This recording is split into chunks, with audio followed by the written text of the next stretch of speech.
बिस्मिल्लाहिर्रहमानिर्रहीम। अस्सलाम वालेकुम। मैं हूं एडवोकेट मोहम्मद इशफाक और आप देख रहे हैं मेरा यूट्यूब चैनल। आज हमने जो इन्फॉर्मेशन आपके साथ शेयर करनी है वो है कि आप फ्री तौर पर वकील कब और कैसे हासिल कर सकते हैं। अगर आपको कोई आपके ऊपर कोई एफआईआर, कोई केस या आप किसी भी मुश्किल में हैं तो आप सरकारी तौर पर वकील कैसे हासिल करें, जबकि आप अपना वकील का खर्चा जो है वो बर्दाश्त नहीं कर सकते। बसूरत दिगर अगर आप इस काबिल हैं कि आप अपनी वकील का खर्चा बर्दाश्त कर सकते हैं, उसको प्राइवेट तौर पर कर सकते हैं, तो फिर आप इस सहूलत से फ़ायदा नहीं उठा सकते। तो इसके लिए पंजाब हुकूमत ने the Punjab legal aid act 2018 जो है, जो कि 24 मई 2018 को हुकूमत पंजाब में मंजूर किया गया था।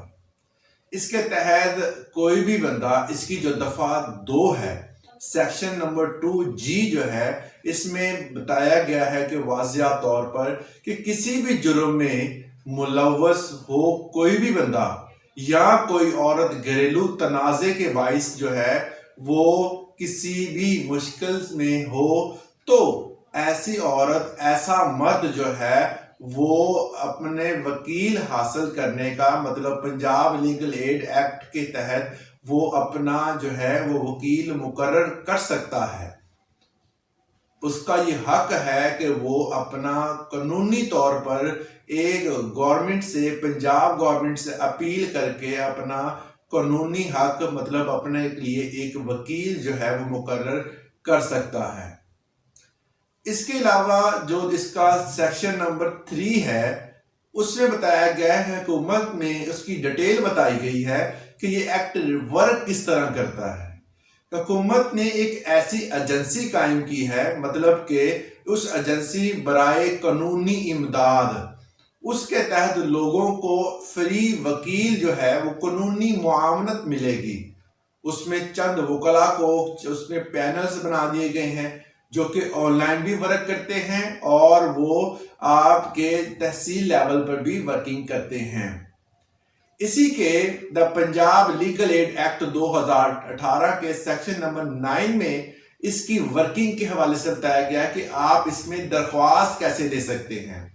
आपने एक सादा कागज पर एक एप्लीकेशन लिखनी है, आपने वजह बतानी है कि जी हम जो है वो इस काबिल नहीं है, इस हमारे पास इतने खराजात नहीं है कि हम कोई भी कानूनी वकील जो है वो मुकर्रर कर सकें, तो लिहाजा हमें फ्री वकील जो है वो मुहैया किया जाए। इसके साथ एक बयान हल्फी भी इसी तरह का एक लगा लेंगे और मुतलका जो कागजात हैं आपके, जो भी आपके केस से रिलेटेड कागजात हैं, उनकी फाइल भी उसको लगाकर आप एजेंसी को फराहम कर देंगे। जो एजेंसी जो है वो उसकी वेरिफिकेशन करेगी। अब इस पे वेरिफिकेशन क्या करना होता है, ये चेक करेंगे कि क्या आया कि आपने जो अपनी वजूहात बयान की हैं कि आप ये कागजात जमा करवा रहे हैं और आप जो है वो इस काबिल नहीं है कि कोई प्राइवेट वकील कर सकें, तो फिर उस कागजात की वेरिफिकेशन के बाद उसको एक्सेप्ट कर लिया जाता है या रिजेक्ट कर दिया जाता है। दोनों सूरतें हो सकती हैं। अगर एक्सेप्ट कर लिया जाएगा तो आपके नाम पर, आपके केस पे सरकारी तौर पर वकील जो है वो हाजिर होगा और आपकी हाजिरी लगाएगा और उसके तौर पर उस केस को लेके चलेगा। अगर नहीं होगा तो आपने इसी तरह एक एप्लीकेशन लिखनी है दोबारा फिर इसी महकमे को, और आप अपना वकील दोबारा फिर उनको एहसास दिलाना है कि मुझे नीड है, मैं इस काबिल नहीं हूं कि आप प्राइवेट वकील कर सकूं, तब जाकर आपकी दरखास्त दोबारा मंजूर हो सकती है, मे भी रिजेक्ट भी हो जाए। इसी तरह अगर अथॉरिटी दोबारा आपको चांस देती है या अथॉरिटी को लगता है कि आप जो है वो गलत बयानी से काम ले रहे हैं, अगर किसी भी मरहले में, केस के किसी भी मरहले में अथॉरिटी को लगा कि आपने गलत बयानी से काम लिया है, तो इसी का सेक्शन नंबर 10 जो है वो बताता है कि अगर आपने गलत बयानी की हुई तो आपको 7 दिन की सजा होगी या ज्यादा से ज्यादा जो है वो 1 माह की सजा भी हो सकती है। तो इसी तरह गलत बयानी से कभी भी काम नहीं लेते, हमेशा सच बोलना है और अपने लिए कानूनी तौर पर पंजाब लीगल एड एक्ट 2018 के सेक्शन नंबर 239 के मुताबिक आप अपना जो है वो एक सरकारी वकील अपॉइंट कर सकते हैं।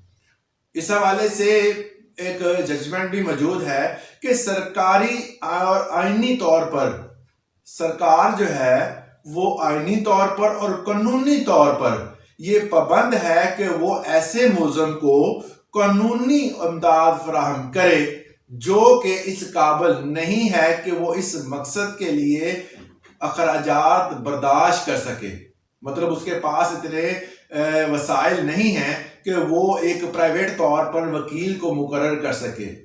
तो ऐसा हक मुलज़म जो है वो दौराने समाअत किसी भी मरहले में इस्तेमाल कर सकता है। ये मरहला कोई भी हो सकता है, मसलन के यही नहीं बल्कि जब ऐसे बाद अज गिरफ्तारी जो मुल्ज़मान होते हैं जब वो अदालत के रूबरू पेश किए जाते हैं तो वो मुल्ज़म भी अपना ये अख्तियार अपना ये हक जो है वो इस्तेमाल कर सकता है। 1981 में PCRLJ पेज नंबर 470 में ये बाकायदा तौर पर जजमेंट मौजूद है। इसको आप डाउनलोड कर सकते हैं और इस हवाले से इसका भी अगर आप एक पेज इसके साथ लगा देंगे तो आपको उम्मीद करता हूं कि एक सरकारी वकील के जो आपके साथ मुआवनत है वो हासिल हो जाएगी। तो आज ये छोटा सा लेक्चर था जिसमें मैंने बताया कि एक सरकारी वकील आप किस तरह हासिल कर सकते हैं। आज के लिए इतना ही, इजाजत दें। अल्लाह हाफिज।